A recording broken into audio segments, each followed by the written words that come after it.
വിവാഹം കഴിച്ച് മറ്റുള്ളവരുടെ വീട്ടിൽ പോകുന്നത്? നിങ്ങൾക്ക് സ്വന്തം വീട്ടിൽ നിന്നൂടെ? ഈ കൺസെപ്റ്റിനെ നിങ്ങൾ മാറണം. അതിന് എത്ര പുരുഷന്മാര് ഭാര്യ വീട്ടിൽ വന്ന് താമസിക്കാൻ തയ്യാറാണെന്ന് കൂടെ നിങ്ങൾ പറയണം. എന്നാ ഞങ്ങൾ ഇന്ന് റെഡിയാ. ഞങ്ങൾ വളർന്നു വന്ന് ഞങ്ങളുടെ മുറി വിട്ട് ഞങ്ങൾക്ക് വേറെ വീട്ടിൽ പോവേണ്ട ആവശ്യമില്ല. പെണ്ണിന്റെ ഇഷ്ടത്തിനുള്ള മഹറാണ് കൊടുക്കേണ്ടത്. അറബികളൊക്കെ ചെയ്യുന്ന പോലെ വീടുണ്ടാക്കി എനിക്ക് വേണ്ട കാർ മേടിച്ച് തന്ന് എനിക്ക് വേണ്ട ഡ്രസ്സുകളൊക്കെ മേടിച്ച് തന്ന് എന്റെ സൗകര്യങ്ങളെ സാറ്റിസ്ഫൈ ചെയ്യുന്ന മഹർ എന്ന് പറയുന്ന കോൺസെപ്റ്റിനെ നന്നായിട്ട് ഉപയോഗിക്കുകയാണെങ്കിൽ നിങ്ങൾ പറഞ്ഞ് എന്തിന് കല്യാണം കഴിച്ച് നീ എന്റെ വീട്ടിലോട്ടേക്ക് വരണം, ബിക്കോസ് ഞാൻ ഡിപ്പെൻഡന്റ് ആയത് കൊണ്ടല്ല.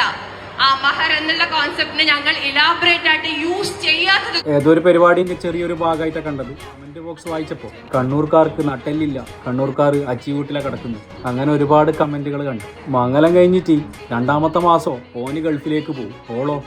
ഓന്റെ പരുക്ക് 10-20 കൊല്ലം പോറ്റി വളർത്തിയ സ്വന്തം ഉപ്പിയും ഉമ്മിയും ആടെ ഒരു ഗ്ലാസ് വെള്ളം ചോദിച്ചാൽ കൊടുക്കാനോളുണ്ടാവും. അതിന്റെ പേര് നട്ടെല്ലില്ല എന്നാണെങ്കിൽ സമ്മതിച്ചിരുന്നു. നമുക്ക് നട്ടെല്ലില്ല, സ്വന്തമായിട്ട് പൊരയെടുക്കും. അതാവുമ്പോൾ നിങ്ങൾക്ക് രണ്ടാക്കും ഉപ്പാനും ഉമ്മാനും സ്വന്തം പൊരക്കേക്ക് കൊണ്ടുവരുന്ന പോലെ കൊണ്ടുവന്നിട്ട് നിർത്തിക്കാം. കണ്ണൂർക്കാർ നല്ല അന്തസ്സായിട്ട് തന്നെ ജീവിക്കും. അതിന്റെ പേര് നട്ടെല്ലില്ലായ്മ എന്നാണെങ്കിൽ നമ്മൾ സമ്മതിച്ചു.